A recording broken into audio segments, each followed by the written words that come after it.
అందరికీ నమస్కారం అండి. ఈరోజు కథ.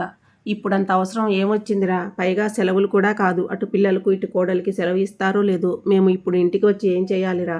మాకిక్కడ ప్రశాంతంగా ఉంది. ఇంకోసారి వస్తాంలే అన్నారు అంజనాదేవి గారు కొడుకుని ఉద్దేశించి. మహీధర్ నొచ్చుకున్నట్లుగా చూశాడు. ఆ చూపును అర్థం చేసుకున్న అతని భార్య రవళి అత్తమామల్ని ఉద్దేశించి అంది. అదేంటత్తయ్య గారు అలా అంటారు? ఈ వయసులో మిమ్మల్ని ఒక్కరోజు కూడా ఇంట్లో ఉంచుకోలేకపోతున్నామే అని ఎంత మదన పడిపోతున్నామో తెలుసా? మీ అబ్బాయి నేను రేపు ఎల్లుండి 2 రోజులు సెలవు పెట్టాము. పిల్లలకి కూడా సెలవు ఇమ్మని డైరీలో రాసి పంపించాలి. ఆ తర్వాత రోజు ఆదివారం. 3 రోజులు మనమంతా కలిసి ఉందాం రండి. మీరైనా అత్తయ్యకి నచ్చ చెప్పండి మామయ్య గారు అంది. వాళ్ళంతగా ప్రాధేయపడుతూ ఉంటే కాదంటావేంటి? రిటైర్ అయ్యి ఇక్కడికి వచ్చి 6 నెలల తర్వాత మొదటిసారి వాళ్ళు ఇంటికి రమ్మని కోరుతున్నారు. అయినా మనం వెడుతున్నది పరాయింటికి కాదుగా, మన కొడుకు కోడలి ఇంటికే కదా. ఏమంటావు అన్నారు రమణారావు గారు భార్యకు నచ్చ చెబుతూ ఉన్నట్లుగా. నేను అనేది అదే. 6 నెలలుగా అలవాటు అయిపోయింది కదా. అక్కడకు ఈ 3 రోజుల భాగ్యానికి వెళ్ళకపోతేనేం? అప్పుడప్పుడు అబ్బాయి వచ్చి మనల్ని చూసి వెళ్తూనే ఉన్నాడు. ఇంకా మనం అక్కడికి వెళ్ళి చేసేదేముంది అన్నారు ఆవిడ. అలా అనకమ్మా. మాకు కుదిరితే అసలు మిమ్మల్ని ఇక్కడ చేర్పించే వాళ్ళమే కాదు.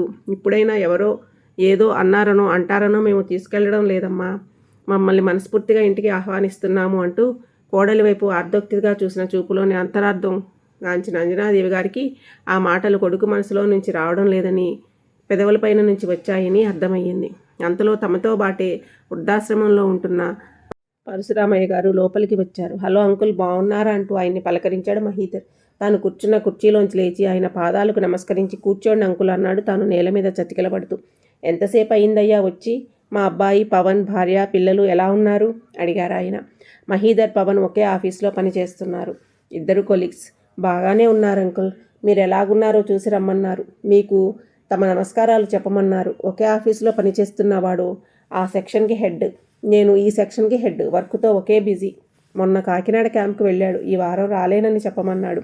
మీరైనా అమ్మకి నాన్నగారికి చెప్పండి అంకుల్. రేపు ఎల్లుండి నేను రవళి పిల్లలు సెలవులు పెట్టాము. అమ్మని నాన్నగారిని ఇంటికి తీసుకువెళ్లేందుకు వస్తే వాళ్ళు రాము అంటున్నారు. మీరైనా వాళ్ళకి నచ్చ చెప్పండి అంకుల్ అన్నాడు మహీధర్ ఆయనతో.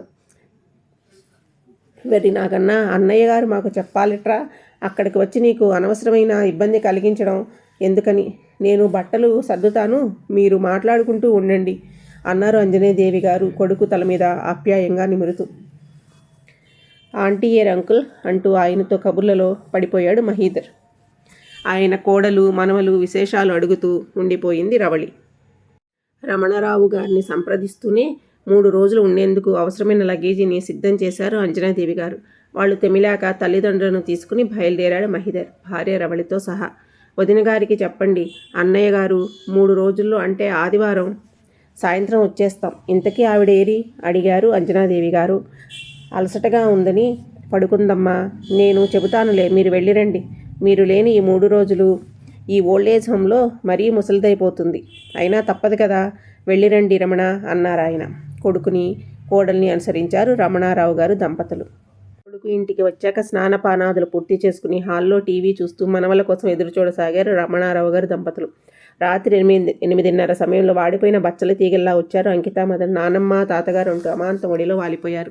వారిని తనివి తీరా ముద్దాడి వారి చదువు, స్కూల్ విశేషాలు అడుగుతున్నంతలోనే ఎదురింటికి ఏదో పని మీద వెళ్ళిన రవళి రివ్వున వస్తూనే, మొదలెట్టారా నానమ్మ తాతయ్యలా బుర్రలు తినడం? గబగబా స్నానాలు చేసిరండి. మీరు హోంవర్క్ చేసుకుంటూ ఉంటే అన్నం పెట్టేస్తాను అని హుంకరించడంతో పిల్లలిద్దరూ బిక్కమొక వేసుకుని కదిలారు. నెలసరి సరుకుల కోసం వెళ్ళిన మహీధర్ స్నానం చేసి, గుడ్ నైట్ నాన్నగారు, సాయంత్రం నుంచి తిరుగుతుడేమో, బాగా అలసిపోయాను, నేను పడుకుంటాను అంటూ తన బెడ్రూమ్లోకి వెళ్ళిపోయాడు. అరగంట గడిచాక పిల్లలు ఏం చేస్తున్నారో చూద్దామని లేవబోయిన అంజనాదేవి గారు నిద్రపోయిన కొడుకుని కూతుర్ని ఒక్కొక్కరిగా వారి బెడ్రూమ్లలో పడుకోబెట్టి వచ్చిన రవళిని చూసి ఇక మాట్లాడలేకపోయారు. సారీ అత్తయ్య, పిల్లలిద్దరికీ లీవ్ ఇవ్వనని వాళ్ళ హెడ్ మిస్ట్రెస్ తెగేసి చెప్పింది. అందుచేత రేపటి హోంవర్క్ చేయిస్తుంటే నిద్రపోయారు వెర్రి అదవలు. అన్నట్టు మీ వృద్ధాశ్రమంలో మీకు హాల్లోనే పడుకోవడం ఇష్టమని పక్క ఇక్కడే ఏర్పాటు చేశాను. మీకు చూడాలనిపించినంతసేపు టీవీ చూసి పడుకోండి. ఉదయం మాట్లాడుకుందాం అనేసి బెడ్రూమ్లోకి వెళ్ళి తలుపులు వేసేసుకుంది.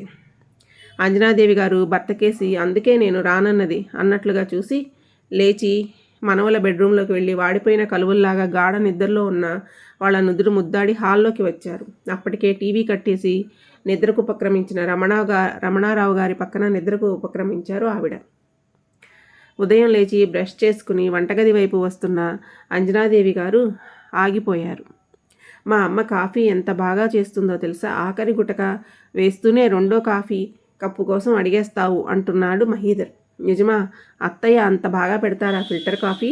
నాకు తెలియదే. అయినా రోజు నా చేతి కాఫీ తాగుతూ ఒక్కరోజైనా ఆ మాట చెప్పలేదేంటి మీరు అంటుంది కోడలు. నీ మొహం, చాలాసార్లు అన్నాను, నువ్వు వినిపించుకుని ఉండవు.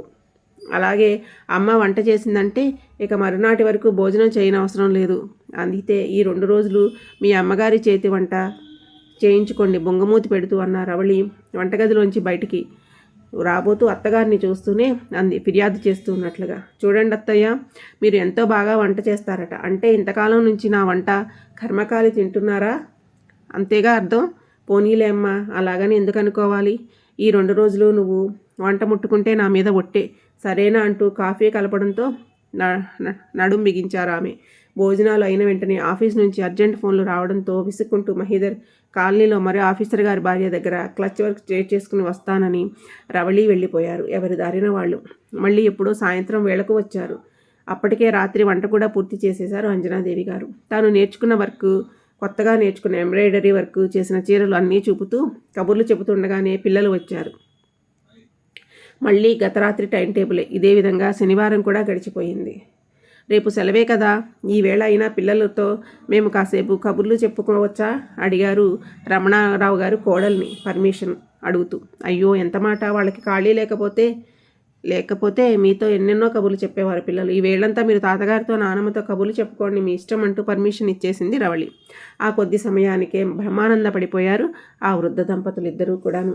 అందరూ భోజనాలు అయ్యాక టీవీ ముందు కూర్చున్నారు.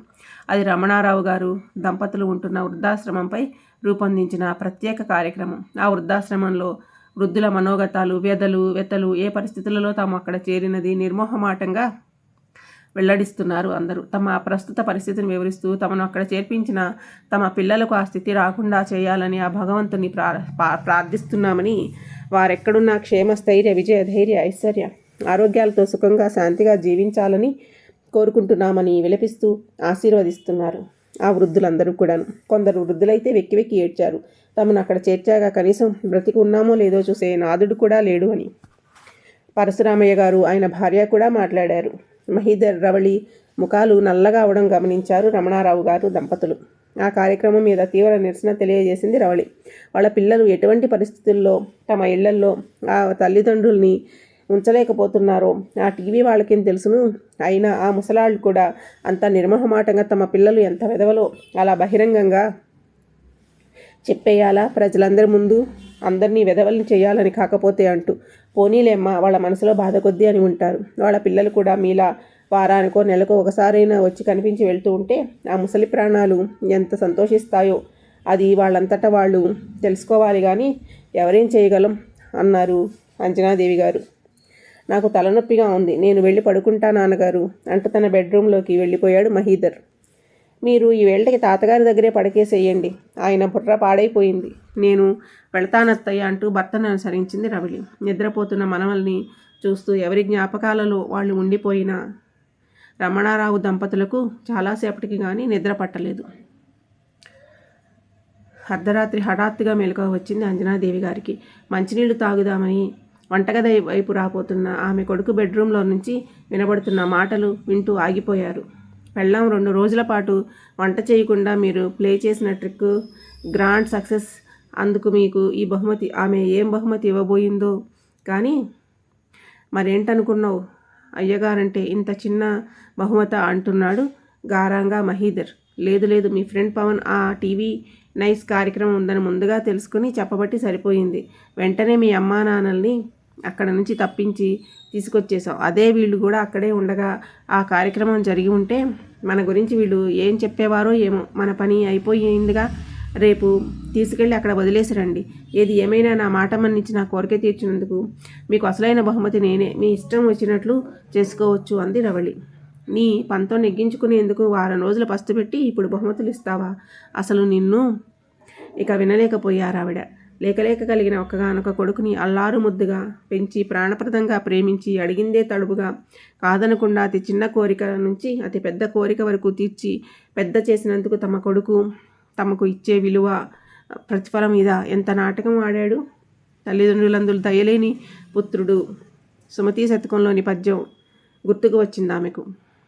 దాసుడైన వాడికి, అది భార్య దాసుడైన వాడికి ఈ వృద్ధాప్యంలో కన్నవారిని సాకే అవకాశం లేదు ఈ రోజుల్లో. ఆశ్రమానికి వెళ్ళాక అక్కడ వారే తమకు అసలైన ఆత్మబంధువులు.